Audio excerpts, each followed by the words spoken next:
Hello दोस्तों, स्वागत है आप सभी का आपके अपने यूट्यूब चैनल पोल्ट्री इन्फो में। दोस्तों, आज का वीडियो बहुत ज़रूरी होने वाला है। आज के वीडियो में हम देखेंगे पोल्ट्री फार्म का एग्रीमेंट, जो कॉन्ट्रैक्ट बेसिस पे एग्रीमेंट होता है कंपनी से। उस कंपनी में क्या क्या डॉक्यूमेंट लगते हैं और वो डॉक्यूमेंट कहाँ कहाँ से कलेक्ट करना होता है। कोई एनओसी चाहिए तो एनओसी किससे लेनी होती है, इसके बारे में आज हम इस पूरी वीडियो में बात करेंगे। तो दोस्तों, पहले ये एग्रीमेंट का वीडियो शुरू करने से पहले तो एक बेसिक चीज़ बताना चाहूँगा दोस्तों। सभी फार्मर भाइयों को जो नए हैं और जो पुराने हैं वो जानते होंगे शायद।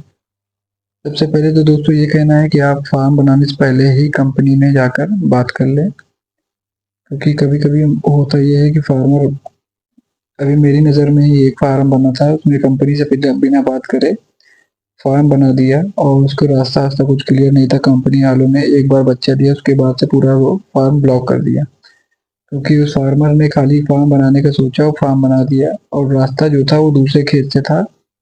तो कुछ एक लॉट के बाद वो खेत वालों में अनबन हो गई, जिससे उसका रास्ता ब्लॉक हो गया, जिस कारण लिफ्टिंग में और दाना जाने में बहुत दिक्कत हुई और कंपनी वालों ने उसका फार्मर का वो पूरा फार्म ही ब्लॉक कर दिया। तो दोस्तों, हम लोग को जब भी फार्म के एग्रीमेंट कराना हो तो उससे पहले ही मैनेजर को या लाइन सुपरवाइजर को फार्म विजिट करा देना चाहिए, ताकि कोई भी दिक्कत, कोई भी अड़चन बाद में ना आए। होता यह है कि जब हम लोग फार्म बना के लाखों रुपए फंसा चुके होते हैं, बाद में कंपनी वाले बच्चे न दें और एग्रीमेंट ना करें तो बहुत बड़ा नुकसान हो जाता है अपना। तो ऐसा ना हो, इसके लिए हम लोग को चाहिए कि फार्म बनाने से पहले ही लोकेशन दिखा दें कि सर ये लोकेशन है हमारी, यहाँ पे हम फार्म डालना चाह रहे हैं और 2 महीने 3 महीने के अंदर हम फार्म तैयार कर लेंगे। ऐसा करके ब्रांच अपने ब्रांच मैनेजर जो भी हो, जिस भी कंपनी से आपका इच्छा हो, वहाँ से बात कर लेंगे तो आपको कभी दुविधा नहीं होगी। और अगर आपके पास रास्ता एकदम सही है, आपकी खुद की ज़मीन है, किसी भी तरह की कोई आपत्ति वाले वहाँ पे चांस नहीं है, तो आप फार्म बनाने के बाद भी एग्रीमेंट करा सकते हैं। तो दोस्तों, अब शुरू करते हैं कि एक फार्म के एग्रीमेंट में क्या क्या चाहिए होता है। तो दोस्तों, फार्म वाले एग्रीमेंट में 3 लोग होते हैं। 3 लोग कैसे होते हैं उसके बारे में सुन लीजिएगा। 3 लोग होते हैं, एक होता है फार्मर, एक होती है कंपनी, एक होता है गारंटर। दोस्तों, फार्मर और कंपनी तो होती है, लेकिन गारंटर इसमें मुख्य भूमिका निभाता है। अगर गारंटर नहीं होगा तो आपका फार्म कितना भी अच्छा हो, आप कितने भी मजबूत हो, आपका फार्म का एग्रीमेंट नहीं हो सकता। दोस्तों, गारंटर कौन हो सकता है ये जानना बहुत जरूरी है। हर एक फार्मर को जानना जरूरी है कि गारंटर कौन हो सकता है।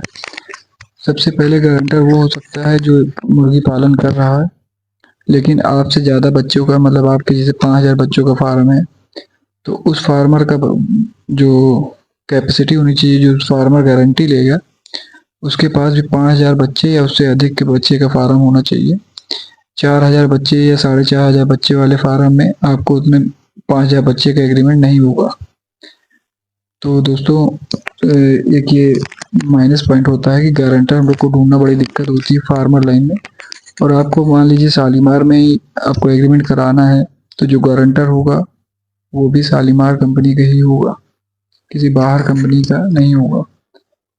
और दोस्तों, इसमें सबसे आसान तरीका जो है एग्रीमेंट में गारंटर ढूंढने का, वो है सरकारी जॉब।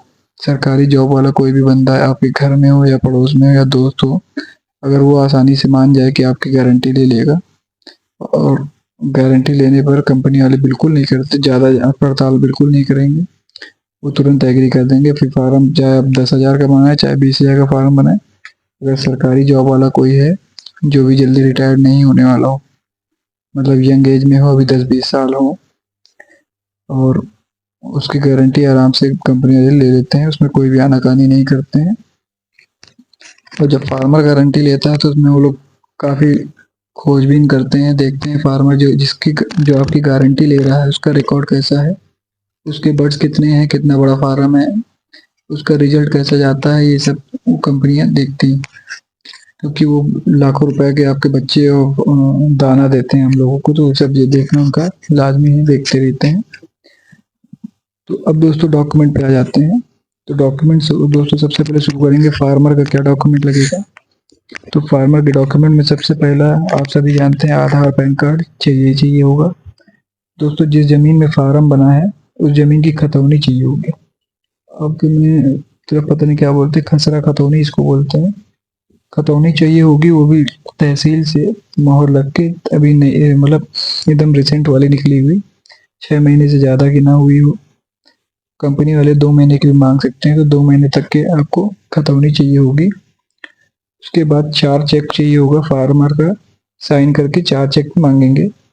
4 फोटो पासपोर्ट साइज की, और बैंक का स्टेटमेंट।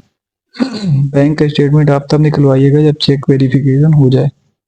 दोस्तों सबसे बड़ी दिक्कत आती है लोगों को समझने में कि चेक वेरीफाई कैसे करना है, क्योंकि कंपनी कहती है चेक वेरिफिकेशन करके दीजिए, चेक आपका सही है कि नहीं, पेमेंट उसमें आ जा रही है कि नहीं। मान लीजिए कभी कुछ होता है, हम पेमेंट भेज दें और आप कहते हैं कि नहीं मेरे खाते में नहीं गई है, तो इसलिए वो चेक करते हैं कि आपकी चेक वैलिड है, आपका अकाउंट वैलिड है, किस एरिया से अकाउंट है, सब पूरा वेरीफाई करके आप देंगे।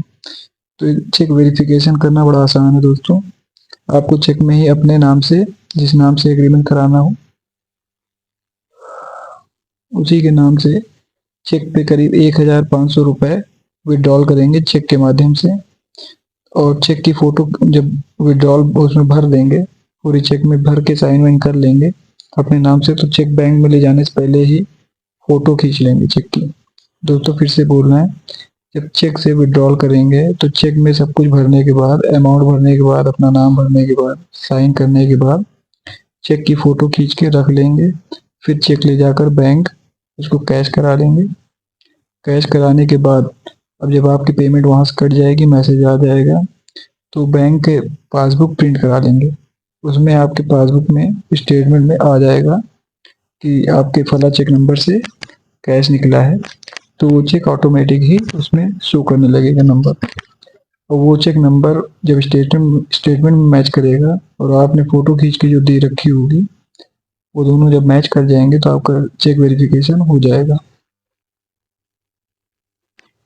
तो दोस्तों जब चेक वेरिफिकेशन हो जाएगा आपका, तो चेक नंबर आपको फोटो कॉपी में मार्कर से हाईलाइट कर देना है, या फिर टिक लगा देना है कि फला तारीख को मेरे नाम से इस चेक नंबर से कैश निकाला है, ये देख लीजिए चेक सही थी और अकाउंट नंबर वन नंबर सब सही, उसमें वो आपको टिक लगा देना है।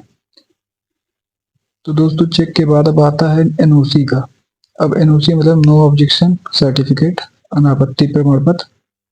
तो अनापत्ति प्रमाण पत्र में दोस्तों सबसे पहले तो ग्राम प्रधान का चाहिए होगा, जिस एरिया के आप रहने वाले हैं या जिस एरिया में आप फार्मिंग करने जा रहे हैं। क्योंकि मैं शहर में रहता हूँ लेकिन मेरी ज़मीन जो है ग्रामीण एरिया में है जहाँ पे मैं फार्मिंग कर रहा हूँ, तो उस एरिया के प्रधान से आपको दिखाना पड़ेगा जिस एरिया में आप फार्मिंग कर रहे हैं।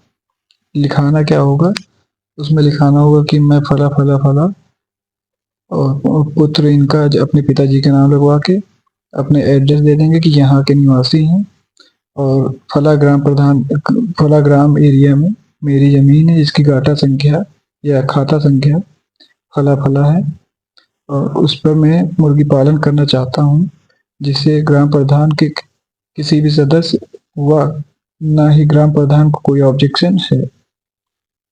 बस इतना लिखवा करके आपको मोहर और साइन करा लेना है ग्राम प्रधान से। फोटो अटेस्टेड होनी चाहिए दोस्तों, अनापत्ति प्रमाण पत्र में फोटो जरूर होनी चाहिए।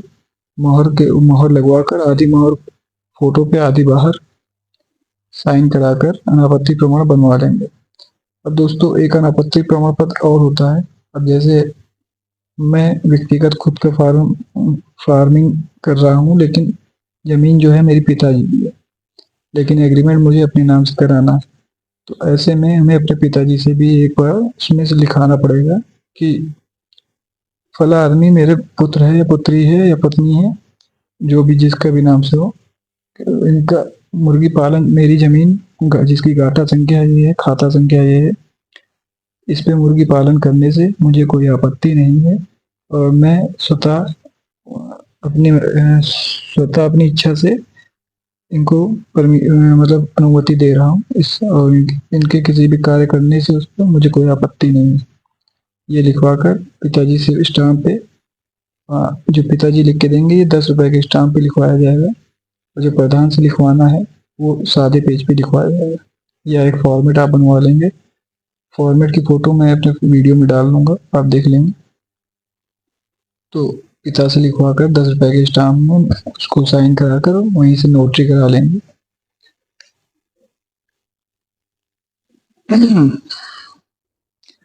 दोस्तों अब बारी आती है स्टाम्प पेपर की।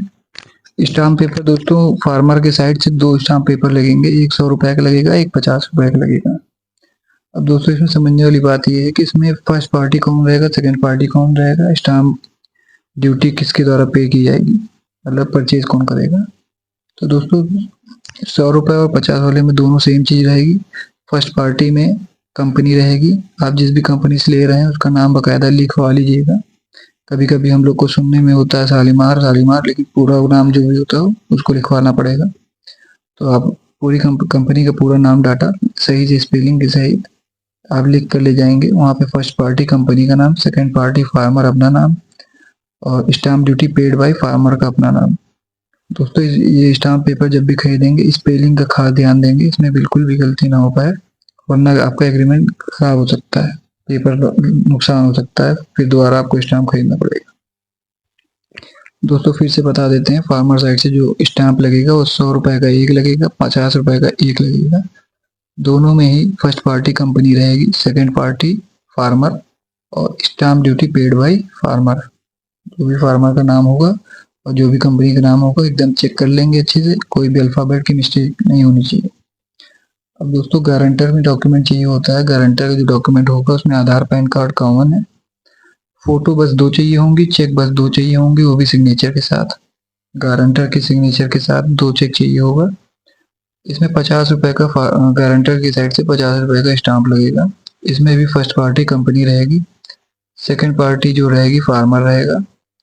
दोस्तों मैंने जैसे बताया गारंटर कौन बन सकता है, या तो वो उस लाइन का फार्मर बन सकता है, जिस लाइन में जिस कंपनी में आप कर रहे हैं उस कंपनी का फार्मर बन सकता है आपका गारंटर, और या सरकारी जॉब वाला जिसकी भी सरकारी जॉब है वो बन सकता है।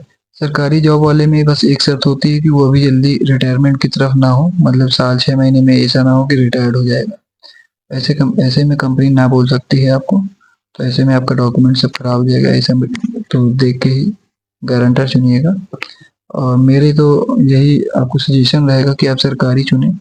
घर परिवार में रिश्तेदार में जो भी हो उनसे आप रिक्वेस्ट कर लीजिए, और ईमानदारी से काम करेंगे तो कोई भी घबराएगा नहीं। और ऐसे में कुछ होता नहीं है, बस एक गारंटर एक वो लगता है कि हाँ चेक वेक ले रहे हैं तो ऐसा हो सकता है, ऐसा कुछ होता नहीं है। जब आप ईमानदारी से काम करेंगे तो कंपनी कुछ भी नहीं करेगी। और जब भी दोस्तों कंपनी छोड़ें तो 10 रुपए का स्टाम्प में बकायदा लिख कर पूरा डॉक्यूमेंट वापस लेकर ही छोड़ें। फिर से बोल रहा हूँ दोस्तों, जब भी कंपनी छोड़ें उस कंपनी से काम करना बंद करें तो 10 रुपए के स्टाम्प में लिखित में उनको देकर और उनसे सारे डॉक्यूमेंट वापस ले लें। भले ही वो कैंसिल करके दें, लेकिन आप डॉक्यूमेंट सारे वापस ले लें। तो दोस्तों आज का वीडियो इतना ही।